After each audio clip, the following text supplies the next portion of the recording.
Hello and welcome to Samuel's Fortress. I'm your host Kirill, and today's video will be the second part of the two-part series on Tsar Simeon the Great. In the previous video, in part one, we discussed Tsar Simeon's completion of his father Boris's cultural and religious reforms within Bulgaria, and Simeon's completion of the Bulgarian nation-building process in the early Middle Ages. In today's video, in part two, we'll be discussing Tsar Simeon's military conquests and his campaign to become emperor of the Roman Empire, of the Byzantine Empire. So today's video is going to start right after Simeon takes control of the Bulgarian state in 893. Not long after that, in 894, a trade war breaks out between the Bulgarian state and the Byzantines.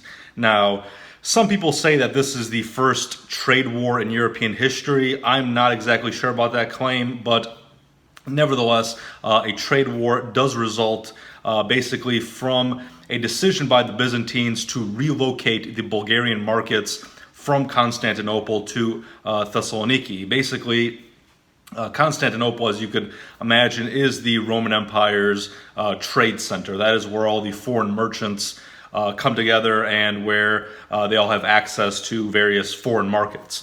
Now, the benefit of being in Constantinople is, again, you have direct access to these foreign merchants, to these markets, and therefore you can avoid shipping costs, tariffs, other expenses, which come about when you're not dealing directly in Constantinople, but with outside markets, if you will. So what occurs in 894 with the Byzantine decision to move the Bulgarian market from Constantinople to Thessaloniki is that the Bulgarian merchants now have increased costs, again, tariffs, shipping costs, and so forth. And the reason why the Byzantines have moved the Bulgarian market from Constantinople to Thessaloniki is because basically they're middlemaning themselves between these foreign markets and the Bulgarian market. Basically, they're collecting these costs, taxes, tariffs, and so forth. Basically, they're, again, kind of middlemaning Bulgarian trade. Now, again, this is very costly for the Bulgarians, and therefore Simeon will petition the Byzantine Emperor Leo VI to move the Bulgarian market back from Thessaloniki to Constantinople. Now, Leo refuses to do this, and therefore Simeon will launch an assault on the Byzantine territory in the region of Thrace.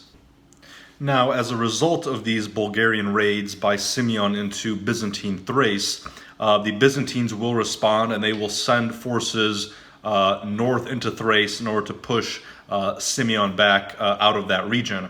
Now, unfortunately for the Byzantines, the Bulgarians quickly defeat Leo's forces, and therefore the Byzantines realize that in order to defeat the Bulgarians, they are going to need a northern ally.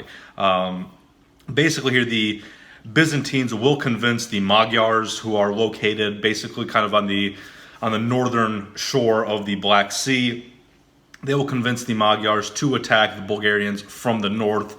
This, as you'll recall from previous videos, is a common tactic of the Byzantines allying with someone north of the Bulgarians in order to kind of squeeze the Bulgarians between the two forces. And that is what occurs in this scenario. Basically, while the Bulgarian forces are occupied in the south in Thrace with the Byzantines, the Magyars move in from the north and they kind of devastate Bulgaria. They lay siege to Preslav, and this kind of becomes a disaster for Simeon and the Bulgarians. Now, Simeon here has to get creative in order to save himself and the Bulgarians from destruction by this joint Byzantine-Magyar force. And what Simeon decides to do is actually pretend that he's interested in peace negotiations with the Byzantines while trying to find an ally who can assist him in his war against the Magyars. So basically here, Simeon sends envoys to Leo in order to start these peace negotiations. Meanwhile, he also sends emissaries to the Pechenegs. And the Pechenegs, They are a Turkic tribe that live to the east of the Magyars. Basically, they're on the western edge of the Eurasian steppe, and it is Simeon's goal to ally with the Pechenegs against the Magyars. And here, like I said, Simeon is really dragging out and stalling negotiations with Leo while the Pechenegs prepare their offensive against the Magyars. Now, eventually the Pechenegs will attack the Magyars and force them out of Bulgaria and push them west into the Pannonian Plain around modern-day Hungary. And the push of the Magyars by the Pechenegs west into the Pannonian Plain will actually have some very profound implications for the region, not only during the early Middle Ages, but also today. And I will quote from Professor John Fine in that regard. While these negotiations dragged on, the Pechenegs attacked and occupied the Magyars' homeland. This forced the Magyars to withdraw from Bulgaria. However, the stronger Pechenegs prevented them from returning to their former lands. The Magyars were thus forced to migrate to new pastures, which they found in the plains of present-day Hungary. In this way, a new people was established in Europe. Soon, they created a major state, which has existed to the present. The Hungarians' arrival led to the collapse of the state of Moravia by 906. The Hungarians also seem to have occupied some Bulgarian territory north of the Danube. The extent of the Bulgarian territorial losses in what is now Romania is not known. Moreover, the arrival of the Hungarians drove a non-Slavic wedge between the West Slavs and the South Slavs, and eliminated the possibility that Slavonic language or literature would have long-term influence on the West Slavs.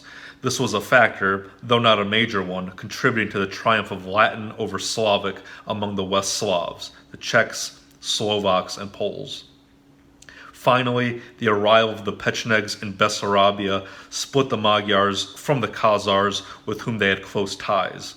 This had the effect of greatly weakening the Khazars as a steppe power. Eventually, in 965, they were destroyed by Sviatoslav of Kiev. With the Magyars out of Bulgaria, Simeon rebuilt his shattered army and demanded that Leo immediately return all Bulgarian captives. Leo, faced with the Arab danger in his east, agreed. Simeon seems to have seen this as a sign of weakness. A few months later, claiming that all the Bulgarian prisoners had not been restored, he invaded Thrace and marched on Constantinople. Byzantine troops were sent out to meet him. The two armies met at Bulgarofigon, and the Bulgarians won an overwhelming triumph. Leo was in such a panic that he even considered arming his Arab prisoners and sending them out against the Bulgarians, though in the end he thought better of this wild idea. Further negotiations followed. Finally, the Byzantines agreed to Bulgarian terms, and a treaty was signed in 897. In this treaty, the Byzantines agreed to pay the Bulgarians tribute. Bulgaria regained its most favored nation commercial status. All commercial restrictions were abolished, and its market was restored to Constantinople. There was a rectification of the frontier, with some gains for Simeon among the frontier. Unfortunately, it is not known where the boundaries established by this treaty lay. And in exchange, Simeon restored some Byzantine cities in Thrace. This peace remained in force from 897 to 913, with one brief break in 904. Now, what occurs in 904 is a massive attack on the Byzantine Empire by the Arabs. Basically, the Arabs launch a wave of attacks across the Mediterranean and the Aegean, and they actually manage to sack the city of Thessaloniki. The city falls for the first time in centuries.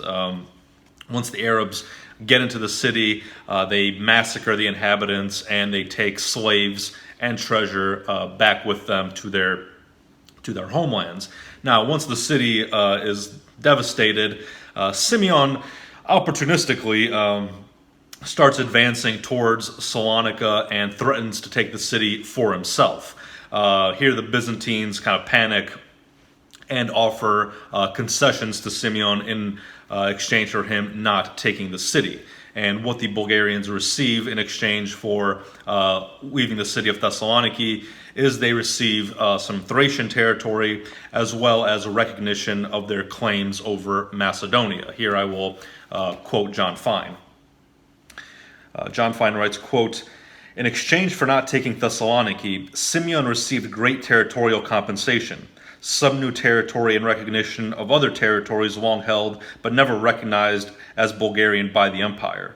He extended his borders up to Nea Philadelphia or Narish, some 22 kilometers north of Thessaloniki. He also acquired some Thracian territory. In addition, the Byzantines finally recognized Bulgarian possession of most of Macedonia. Most or all of this Macedonian territory had been held by the Bulgarian state since the middle of the 9th century. During that time, the Bulgarians had consolidated their actual hold over it. Now, with their possession recognized, the Bulgarians completed their annexation of the Bulgaro-Macedonian Slavic tribes to the west of the original Bulgarian state." As stated previously, aside from this brief incident in 904, the Bulgarian and Byzantine peace will last up until the year 913. The reason why the peace is disrupted and why it comes to an end actually results from the death of the Byzantine Emperor Leo VI the previous year in 912. When Leo VI dies, he doesn't really have an heir that is capable of ruling. He does have a son, Constantine. However, Constantine is too young to rule, and therefore a regent is needed to govern the empire until Constantine is ready to take power himself. The person who is chosen as regent is Leo's brother, Alexander.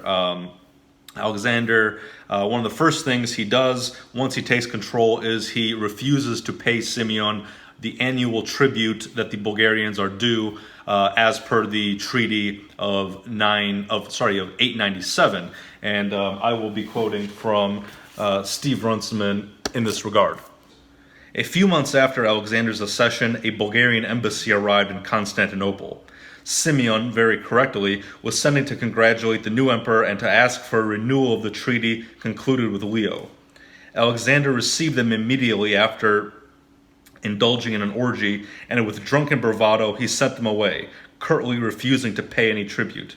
The ambassadors returned to Simeon to tell of their reception.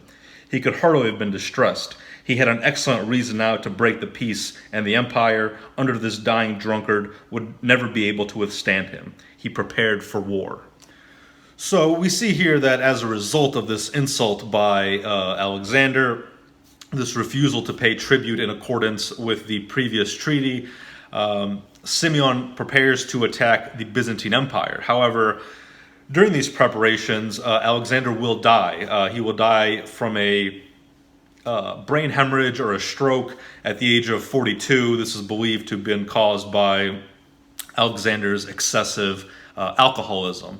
Now, once Alexander dies, the patriarch Nicholas, he will take control of the empire as crown regent for the time being. Now, this kind of upsets Constantine's mother, Zoe, and she begins in the background kind of plotting a coup against Nicholas.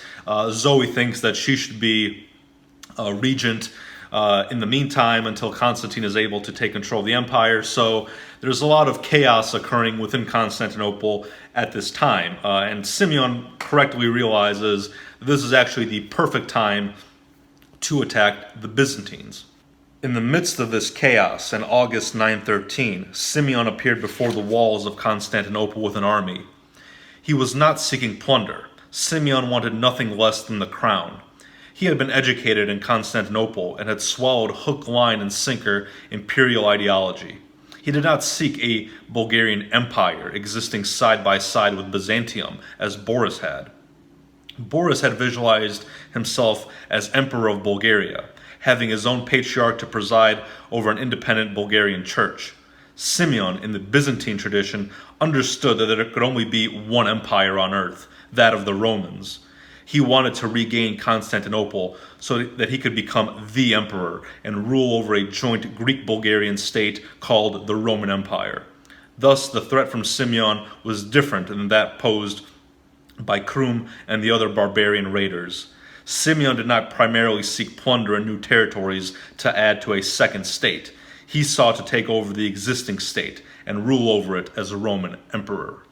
So we can see here, based on this quote, which I just read from John Fine, that Simeon's idea of empire differs from the kind of traditional view of empires, if you want to call it that, which his father Boris held to. Basically, Boris has this idea that there can be multiple empires throughout the world. There can be a Bulgarian empire, a Roman empire, a Frankish empire, an Arab empire, a Persian empire, whatever. And each of these empires can have their own emperors.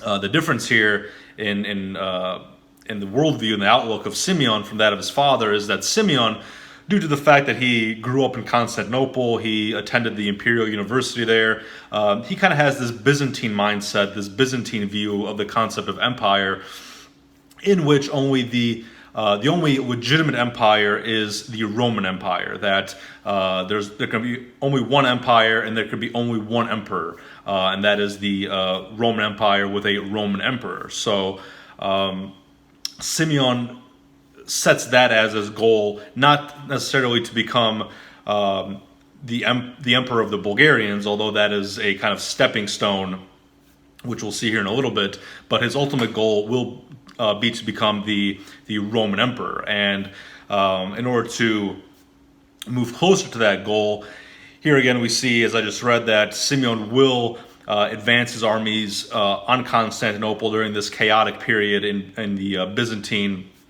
Empire, and will put pressure on the Byzantines in order to grant him certain concessions, which he will use in order to further his goal of becoming the Roman emperor. Now, he will meet Patriarch Nicholas, who again is the crown regent of the Byzantine Empire, outside of Constantinople, and Simeon and Nicholas will engage in negotiations to see if they could avoid a war between the two states. Now, as a result of these negotiations, Nicholas will agree to grant Simeon imperial title. He will make Simeon an emperor. However, he will make him emperor of the Bulgarians. He is Tsar of the Bulgarians, not a Roman emperor. This is agreeable to Simeon, at least for the time being, and he accepts the crown of the Bulgarian emperor. He is coronated by Nicholas. Also, Nicholas will agree that Simeon's daughter will marry the boy emperor Constantine, therefore kind of merging the two families together in order to create a sort of a dual empire in the future. Again, as we read from John Fine, this is kind of Simeon's ultimate goal, is to merge the Bulgarian and the Byzantines together under his rule. This marriage of Simeon's daughter to Constantine will be one of the foundations of that joint or dual empire. And again, as I said, there's a ceremony held outside the city walls in which Nicholas will crown Simeon as emperor of the Bulgarians.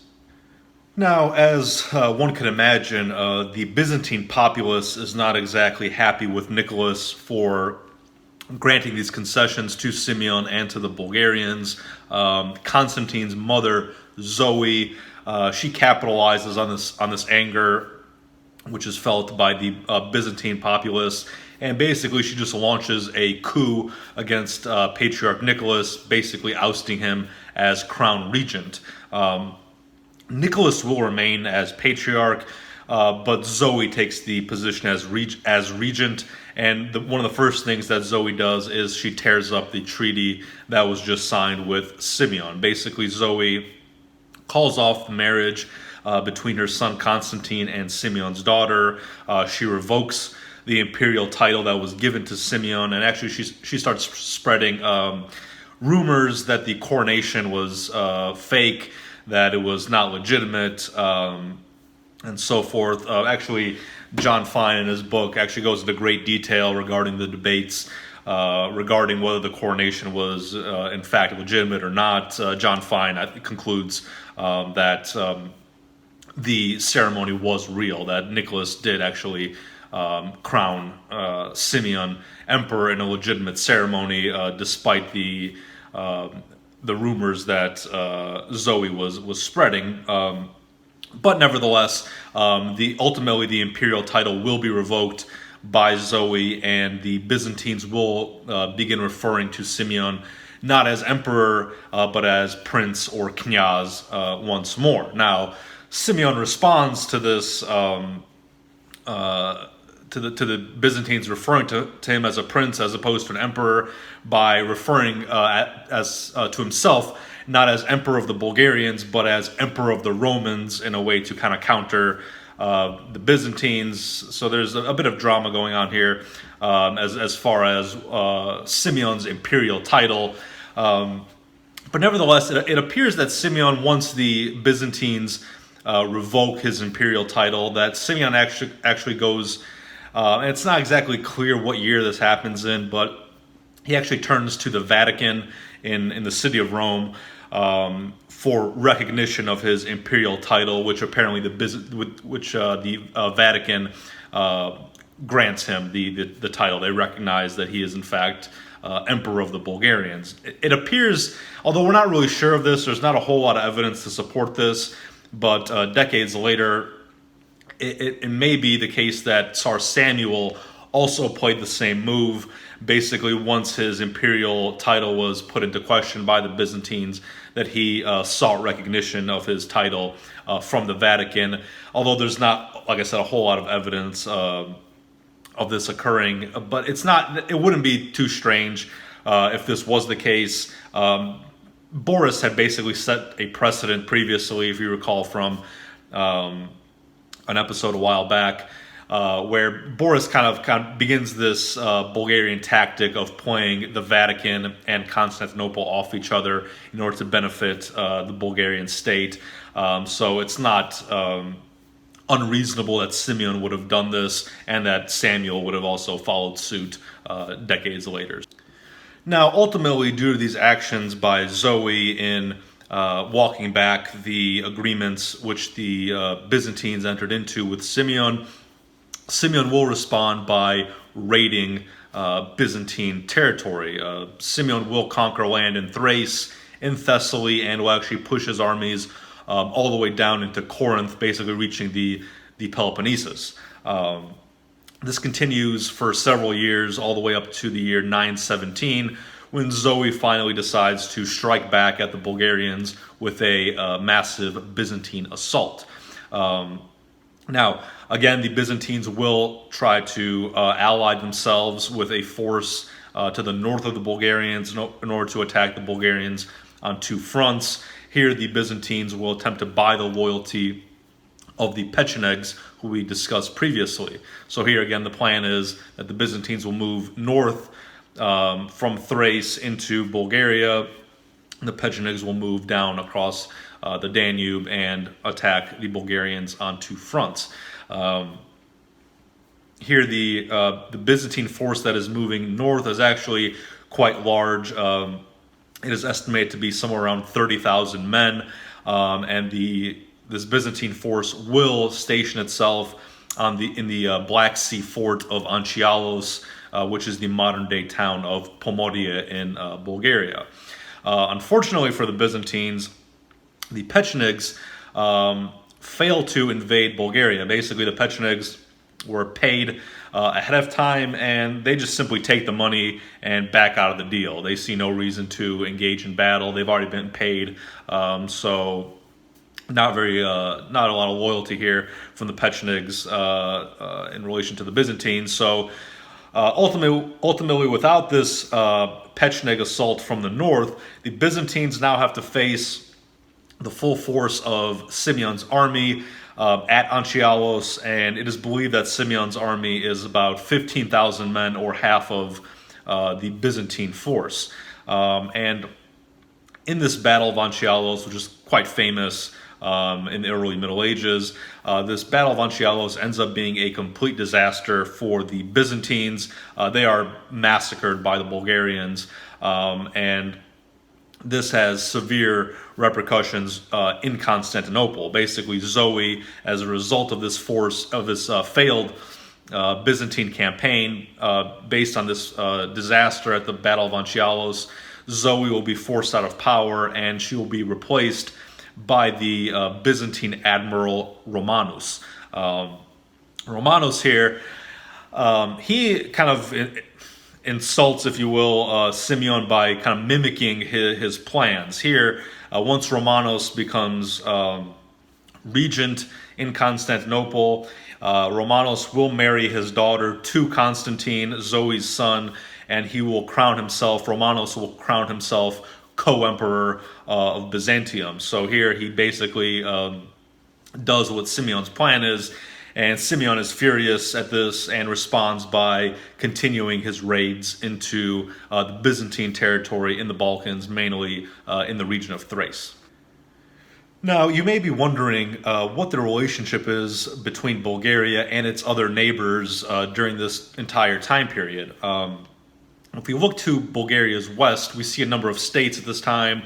We see the Principality of Serbia, we see Duklja, Zahumlje, Croatia, and so forth. Now, Serbia is the state immediately bordering Bulgaria to the west, and Serbia at this time is a vassal state of the Bulgarian Empire.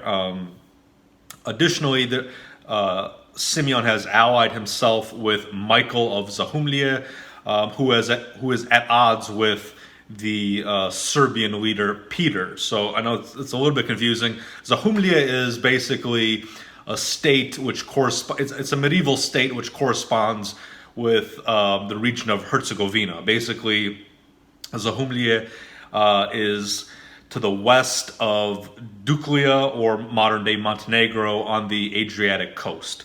So Zahumlje is ruled by Michael. Michael is a competitor of Peter, the Serbian prince. And basically, Michael and Peter are competing for territory in the region of Bosnia. So that's kind of what's occurring to the west of Bulgaria. However, around the year 917, Michael, who again is a very close ally of Simeon, informs Simeon that Peter is beginning to ally himself with the Byzantines in a Serbo-Byzantine alliance against the Bulgarians. When Simeon finds out about this, he throws Peter out of power and replaces him with a noble, a Serbian noble, who is loyal to Simeon, a man named Pavel. However, not much time passes by, and in 921, Pavel also turns against the Bulgarians and starts forming an alliance with the Byzantines. Simeon again throws the Serbian ruler out. This time he throws out Pavel and replaces him with another Serbian noble who is Simeon believes to be loyal to him, a man named Zaharie. However, the same story kind of repeats itself again. Zaharie, once he gets into power in Serbia, begins instigating uprisings against Simeon. Basically, he instigates these Serbian tribes to launch assaults against Simeon and his forces.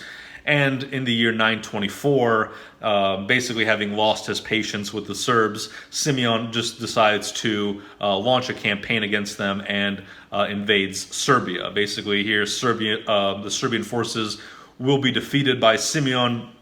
Simeon will annex the Serbian territory and incorporate it directly under his control, and he has most of the Serbian lords arrested. Zaharie, who was the leader of the Serbian principality, flees Serbia and takes refuge in Croatia. There he will be under the protection of the Croatian ruler, a King Tomislav. Here, although Simeon has successfully dealt with the Serbian problem on his western flank, he now has arguably an even bigger problem, and that is the fact that he now borders the Croatian state under this King Tomislav. And Croatia is actually a very powerful state at this period of time, unlike the Serbian principality or these smaller states like Duklja and Zahumlje. Croatia is quite powerful under King Tomislav, and they're also pretty friendly, the Croatians, with the Byzantine Empire, and they are harboring Serbian nobles such as Zaharie, who are hostile to the Bulgarians. So Simeon is very suspicious of the Croatians and doesn't like the fact that he shares a border with King Tomislav at this point. Essentially, Simeon is planning an all-out assault on Constantinople. Given these developments with the new Emperor Romanos kind of positioning himself as co-emperor, Simeon decides that he's going to launch, like I said, an all-out assault, deal the Byzantines a coup de grace, if you will, and that is kind of Simeon's plan at this time. However, he is worried that Romanos will use King Tomislav to attack the Bulgarians from the west as Simeon is assaulting Constantinople. So Simeon believes that before he can launch this assault on the Byzantines, he needs to deal with Tomislav to his west. What occurs here is in the year 926, Simeon will invade Croatia and will engage Tomislav at the Battle of the Bosnian Highlands. Now, I'm not going to get into the battle itself, but ultimately it will be a crushing defeat for Simeon.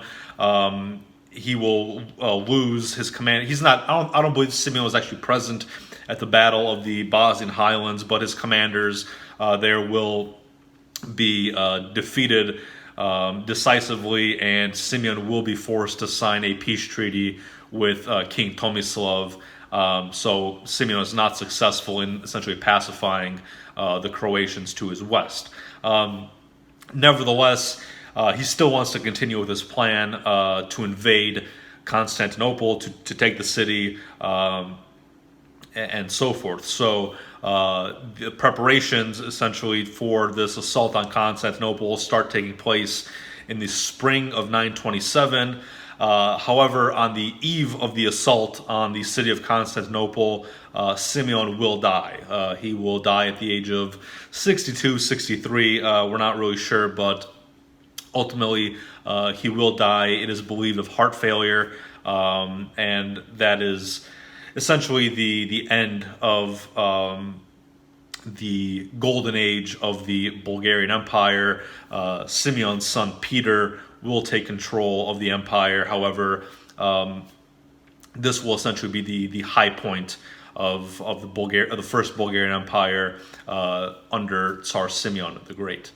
Now, before we end the video, I do want to just state that although the history of the first Bulgarian Empire under the reign of Tsar Simeon is certainly epic and grandiose, it does have its dark sides, which I think should be acknowledged. Basically, the growth of the Bulgarian Empire under Simeon, this Bulgarian Golden Age, this expansion of the Bulgarian territory, although, like I said, it is epic and so forth, it does certainly come at a cost, and that cost is the exploitation of the Bulgarian peasantry. Here I will quote from A History of Christianity in the Balkans by Matthew Spinka. Spinka writes in this regard that, quote, Simeon greatly widened the gulf which existed since the latter days of Boris between the ruling nobility and the masses of the common people by his reliance upon the nobles and the church for the realization of his grandiose schemes. During his long wars with the empire, Simeon's dependence upon the higher classes became very marked. They were rewarded for their military and diplomatic services by extensive grants of land, while the heavy costs of the numerous military expeditions were met by greatly increased taxation of the masses. Thus the rich grew richer and the poor grew poorer. Many free peasants became landless proletarians or serfs. The nobility took on more and more the airs and forms of the imperial aristocracy and increased their prerogatives at the expense of the common people. The hierarchy followed suit. They aspired to imitate the pomp of the Byzantine patriarchal court and vied with the nobles for power in the state. So here again we see that there is a cost when we read histories like this of massive growth, expansion, and material wealth of empires. They almost always come at the cost of exploitation of the masses. And this is something to keep in mind, not just in this period of Tsar Simeon or in the medieval period, but even when we look at kind of our modern heroes and so forth, even if we look at the internal Macedonian Revolutionary Organization, we see that they were not, although we can celebrate them, they weren't angels in any way. Even although we know the interwar Imro certainly gets a lot of flack for their brutality and kind of gangster-like behavior. The interwar period was particularly violent, but even if you read about the original Imro in the late 19th, early 20th century, you can see here komitis, voivodas exploiting, extorting the local peasantry and so forth. So again, not that we can't celebrate the grand history of our people and so forth, but we have to be mindful of the negatives, the dark sides of these exploits, whether in the early Middle Ages or in the 19th, 20th century. So on that note, this is the end of the two-part series on the life of Tsar Simeon. Thank you very much for watching, and I will see you next time.